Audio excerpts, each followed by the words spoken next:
ಎಲ್ಲರಿಗೂ ನಮಸ್ಕಾರ.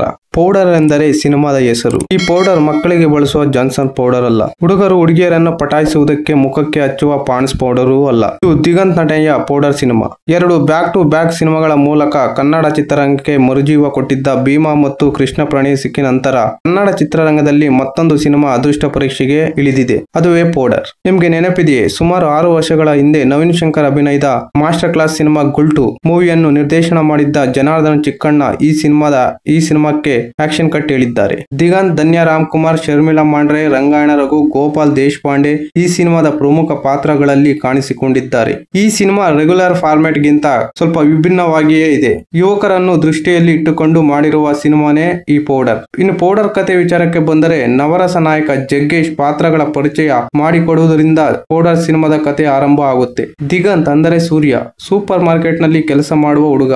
ಧನ್ಯ ರಾಮ್ಕುಮಾರ್ ಅಂದ್ರೆ ನಿತ್ಯ, ಇಲ್ಲಿ ನರ್ಸ್. ಇವರಿಬ್ಬರ ನಡುವೆ ಪ್ರೀತಿ ಮುರಿದು ಬೀಳುತ್ತೆ. ಬದುಕು ಸಾಕಾಗಿದೆ, ಜೀವನದಲ್ಲಿ ಹೇಗಾದರೂ ಮಾಡಿ ದುಡ್ಡು ಮಾಡಬೇಕು ಅಂತ ದಿಗಂತ್, ಧನ್ಯ ಹಾಗೂ ಗೆಳೆಯ ಅನಿರುದ್ಧ್ ನಿರ್ಧಾರ ಮಾಡುತ್ತಾರೆ. ಇಂಥ ಆಲೋಚನೆಯಲ್ಲಿದ್ದ ಮೂವರಿಗೆ ಪೌಡರ್ ಅಂದರೆ ಡ್ರಗ್ಸ್ ಸಿಗುತ್ತೆ. ಇಲ್ಲಿಂದ ಮುಂದೇನಾಗುತ್ತೆ ಅನ್ನೋದು ಕತೆ. ಇನ್ನು ಪಾತ್ರಗಳ ವಿಚಾರಕ್ಕೆ ಬಂದರೆ, ಪೌಡರ್ ಸಿನಿಮಾದಲ್ಲಿ ದಿಗಂತ್ಗೆ ಸೂಪರ್ ಮಾರ್ಕೆಟ್ ನಲ್ಲಿ ಕೆಲಸ.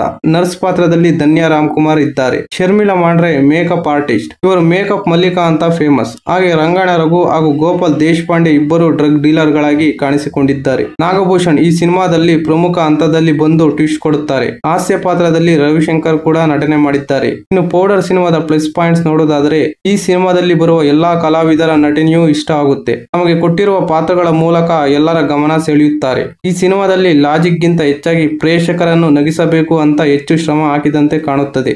ಗುಲ್ಟು ನಂತರ ಸಿನಿಮಾ ಮಾಡಿದ್ದ ನಿರ್ದೇಶಕರು ಇಲ್ಲಿ ಮನೋರಂಜನೆಯ ಕಡೆಗೆ ಹೆಚ್ಚು ಒತ್ತು ಕೊಟ್ಟಿದ್ದಾರೆ. ಡಾಕ್ಟರ್ ಬ್ರೋ ಸ್ಟೈಲ್ ಅಲ್ಲಿ ನಾಗಭೂಷಣ್ ಎಂಟ್ರಿ ಕೊಟ್ಟು ಕಿಕ್ಕು ಕೊಡುತ್ತಾರೆ. ಫಸ್ಟ್ ಹಾಫ್ ಬೇಗನೆ ಮುಗಿದು ಹೋಗುತ್ತೆ. ಸೆಕೆಂಡ್ ಹಾಫ್ ಸ್ವಲ್ಪ ಗೊಂದಲ ಸೃಷ್ಟಿ ಮಾಡುತ್ತೆ. ಈ ಸಿನಿಮಾದಲ್ಲಿ ಬಳಸಿರುವ VFX ಗಮನ ಸೆಳೆಯುತ್ತದೆ. ಇನ್ನು ನೆಗೆಟಿವ್ಸ್ ಪಾಯಿಂಟ್ಸ್ ನೋಡುವುದಾದ್ರೆ, ಜನಾರ್ದನ್ ಚಿಕ್ಕಣ್ಣ ನಿರ್ದೇಶನದ ಪೌಡರ್ ಸಿನಿಮಾದ ಸೆಕೆಂಡ್ ಹಾಫ್ ನೆಗೆಟಿವ್ ಅಂಶಗಳಿಂದ ಕೂಡಿದೆ. ಇಲ್ಲಿ ಜನರನ್ನು ಸಿನಿಮಾ ಎಂಗೇಜಿಂಗ್ ಆಗಿ ಇಡುವುದರಲ್ಲಿ ಎಡವಿದೆ. ಈ ಮಧ್ಯದಲ್ಲಿ ಬರುವ ಒಂದಿಷ್ಟು ಕಾಮಿಡಿ ಹಾಗೂ ಪಂಚಿಂಗ್ ಡೈಲಾಗ್ಗಳು ಕಿಕ್ಕು ಕೊಡುತ್ತದೆ. ಅದು ಬಿಟ್ಟರೆ ಹೆಚ್ಚು ಮಜಾ ಕೊಡುವುದಿಲ್ಲ. ಈ ಸಿನಿಮಾದಲ್ಲಿ ನೆನಪಿನಲ್ಲಿ ಉಳಿಯುವಂತ ಯಾವುದೇ ಮ್ಯೂಸಿಕ್ ಇಲ್ಲ. ಇನ್ನು ಕ್ಲೈಮ್ಯಾಕ್ಸ್ ವಿಚಾರಕ್ಕೆ ಬಂದರೆ, ಪೌಡರ್ ಸಿನಿಮಾ ಯುವ ಸಮುದಾಯವನ್ನು ಗಮನದಲ್ಲಿಟ್ಟುಕೊಂಡು ಮಾಡಿದಂತೆ ಇದೆ. ಚಿತ್ರಕಥೆ ಇನ್ನೂ ಸ್ವಲ್ಪ ಎಂಗೇಜಿಂಗ್ ಆಗಿದ್ದರೆ ಜನರು ಥಿಯೇಟರ್ಗೆ ಮುಗಿಬಿದ್ದು ಸಿನಿಮಾ ನೋಡುತ್ತಿದ್ದರು ಅಂತ ಅನಿಸುತ್ತದೆ. ಆದ್ರೆ ಈ ಸಿನಿಮಾದ ಕ್ಲೈಮ್ಯಾಕ್ಸ್ ಚೆನ್ನಾಗಿದೆ. ಸಿನಿಮಾದ ಕೊನೆಯಲ್ಲಿ ಜಗ್ಗೇಶ್ ಕೊಡುವ ಟ್ವಿಸ್ಟ್ ಸಿನಿ ಪ್ರಿಯರಿಗೆ ಇಷ್ಟ ಆಗಬಹುದು. ಒಟ್ಟಾರೆಯಾಗಿ ಹೇಳುವುದಾದರೆ, ಘಮಘಮ ಪೌಡರ್ ನಲ್ಲಿ ಲಾಜಿಕ್ ಪಕ್ಕಕ್ಕಿಡಿ, ಕಾಮಿಡಿ ಎಂಜಾಯ್ ಮಾಡಿ. ಈ ಮಾಹಿತಿ ನಿಮಗೆ ಇಷ್ಟವಾಗಿದ್ದರೆ ಶಿವರಾಜ್ ಇನ್ಫೋ ಯೂಟ್ಯೂಬ್ ಚಾನಲ್ ಅನ್ನು ಸಬ್ಸ್ಕ್ರೈಬ್ ಮಾಡಿ, ಸಪೋರ್ಟ್ ಮಾಡಿ. Thank you for watching. ಧನ್ಯವಾದಗಳು.